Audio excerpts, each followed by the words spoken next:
The day the offer letter came through, Marcus did not tell anyone right away. He sat in his car in the parking garage of his office building in Mississauga, read the number twice, and felt something shift in his chest. $100,000 a year. He had been working toward this for 6 years. 2 cities, 3 companies, one pay cut he took because the role was supposed to lead somewhere. And now here it was, 6 figures, the number that meant you had crossed a line most people never cross. He called his mom. She cried a little. He went home, ordered sushi instead of cooking, and opened a beer that cost $14 because he figured he could afford that now. 6 months later, Marcus is sitting at his kitchen table on a Tuesday night, staring at his bank account, trying to figure out where $6,000 went in 30 days. He is not alone in this room. There are hundreds of thousands of people in Canada right now doing exactly what Marcus is doing, earning more than they ever have, and feeling quietly like something does not add up. This video is about why that feeling is not a personal failure, it is a math problem. And the math has been running against you longer than you think.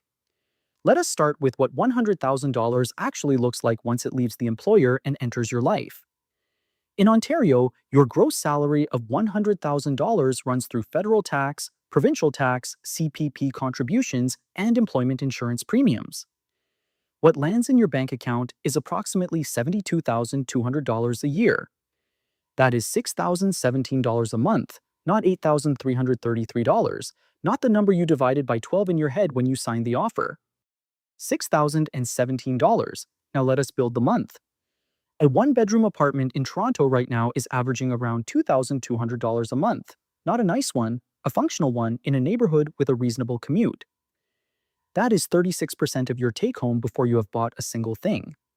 Groceries for one person, eating at home most nights, runs about $500 to $600 a month in Canada right now. Prices have not come back down. The Bank of Canada moved the interest rate. Loblaws did not move their prices. A monthly transit pass in Toronto is $156. If you drive, insurance alone in the GTA averages $2,400 a year. That is $200 a month before gas, before parking, before the $800 repair you did not see coming in October. Phone bill, internet, hydro, tenants insurance, or home insurance. These are not luxuries, they are the infrastructure of existing in Canada in 2025. Together, they run $350 to $450 a month depending on where you live and how carefully you shop. Add it up. Rent, food, transportation, utilities, phone, internet. You are at $3,400 to $3,600 a month. You have $2,400 left. That is not nothing. But it is also not what $100,000 felt like in the parking garage. And we have not talked about the things that do not show up in the budget until they do. The dental appointment that costs $400 because your employer plan covers 60%. The flight home for Christmas, the friend's wedding in Kelowna. The month your car needed brakes and you put it on the card and told yourself you would pay it off and then you did not quite. The point is not that you are irresponsible. The point is that the gap between $100,000 and financial breathing room is much, much smaller than the number suggests. And most people do not find that out until they are already inside it. Here's the part that makes people genuinely angry when they finally see it clearly. You know you pay taxes. Everyone knows they pay taxes. You see the deductions on your payslip. You have made peace with them, more or less. But the way taxes actually work at this income level is not what most people think it is. Canada uses a marginal tax system. The first $57,375 of your income is taxed at lower federal rates. Everything above that climbs. In Ontario, once you cross $100,000, your marginal rate, the rate on each additional dollar you earn, is sitting at around 43%. That means if your boss offers you a $10,000 bonus, you will see about $5,700 of it. The rest goes to CRA before you can decide what to do with it. This has a specific psychological effect that nobody warns you about. It makes ambition feel punished. You work harder, you earn more, and the return on that extra effort keeps shrinking. Some people respond by stopping. They cap their hours, they turn down the project, not because they are lazy, but because the math has quietly told them the extra effort is worth less than it looks.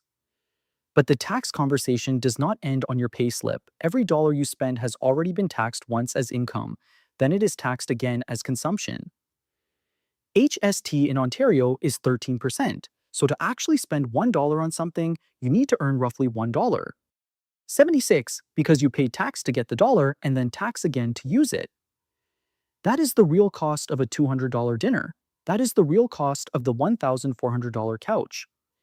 You are not spending money, you are spending already taxed money on taxed goods. Every purchase is more expensive than the price tag.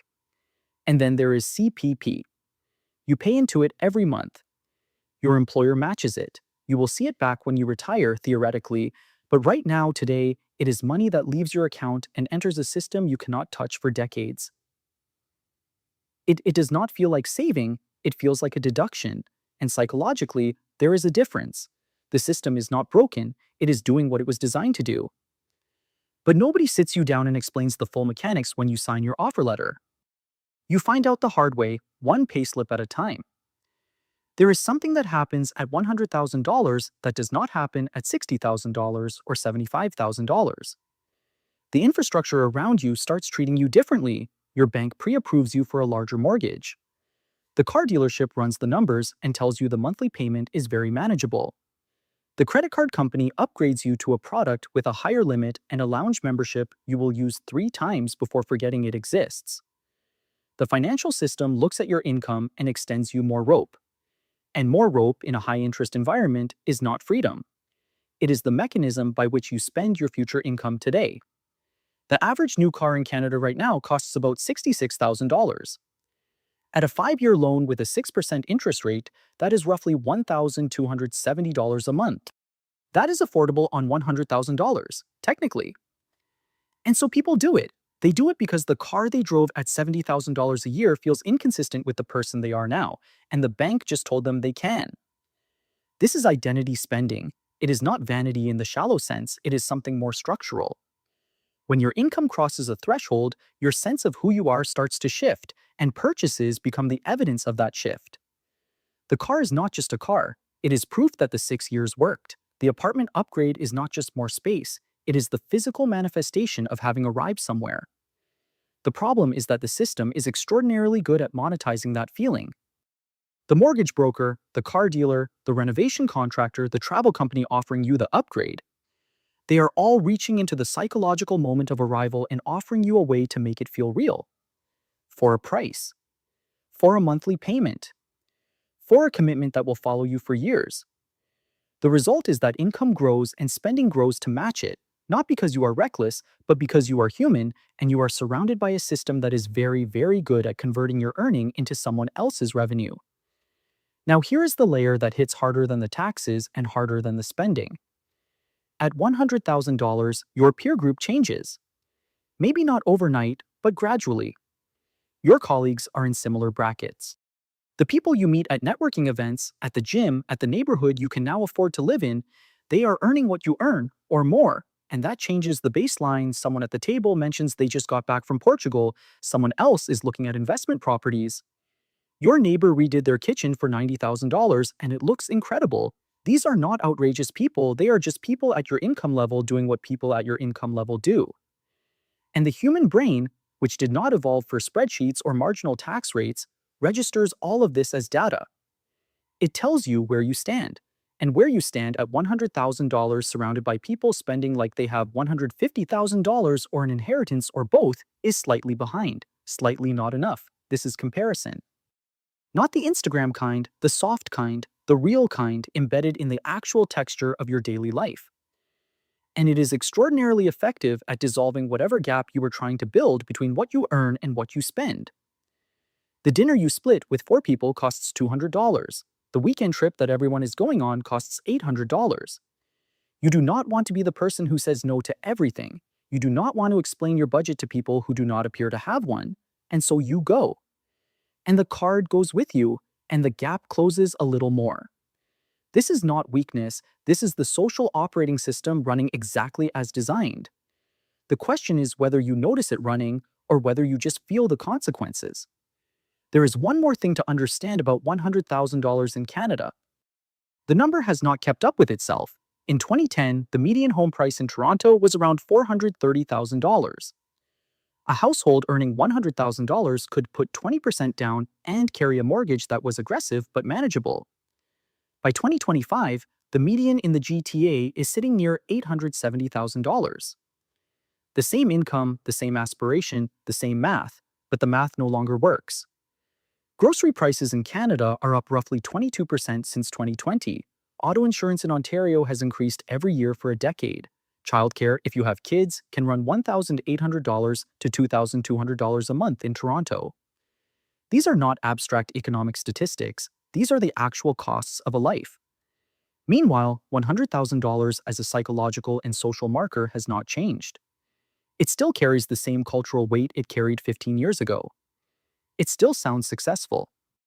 It still impresses people at dinner parties. The number is the same, what it buys is not. So you are carrying two things simultaneously: the identity of someone who has made it, because the culture still treats $100,000 that way, and the financial reality of someone who is one unexpected expense away from a difficult month. Those two things are not supposed to coexist, but they do.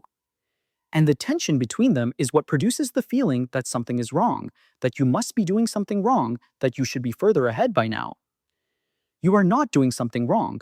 You are earning a 2010 milestone in a 2025 cost structure, and nobody updated the definition. So here is where this lands. The question most people ask when they feel this way is, how much do I need to earn before this feeling goes away? 75, then 100, then 125. Then they talk to someone earning 150 who feels the same thing and they stop asking. The feeling does not go away by earning more. It goes away, or at least quiets, when you understand what is actually producing it. The taxes that work against you at every marginal dollar, the system that extends you credit the moment you look creditworthy, the peer environment that raises your baseline faster than your income does, the inflation that erodes the meaning of the number while leaving the number intact. These are not problems you solve by earning more. They are problems you solve by understanding the game you are in. Because here is what is true. A person earning $100,000 who keeps $1,500 a month and invests it consistently will build more real wealth over 20 years than a person earning $130,000 with a gap of zero. The income is not the asset. The gap is the asset. What you keep, not what you earn. Marcus is still at his kitchen table, still looking at his account. The number at the bottom is smaller than it should be, and he does not fully understand why. But now maybe he does, and knowing why is not the same as having fixed it. But it is the only place you can actually start. If this story changed the way you see money, subscribe for more deep story about finance, power, and the system behind it.